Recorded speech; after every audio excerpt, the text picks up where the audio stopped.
L'autre caractéristique de ce masque, c'est les nombreuses ouvertures qu'il comporte. En regardant la scène, nous pouvons très distinctement voir le regard de Robert De Niro derrière celui-ci, un élément qui n'est pas à nier lorsque l'on veut faire passer des émotions et des menaces. Le regard est un atout majeur, et plus particulièrement celui de Neil McCauley qui sait se faire respecter lorsque la situation l'impose.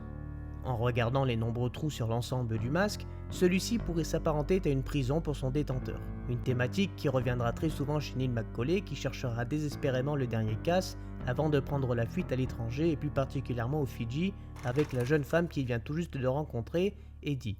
Malheureusement pour lui, il n'approchera jamais son but et se heurtera souvent à un mur, l'empêchant d'avancer vers son futur idéalisé. Il restera enfermé dans sa propre prison, régi par ses codes, son arme, une vie sur le fil du rasoir où l'impair n'est pas permis, mais où il a excellé tout au long de sa vie.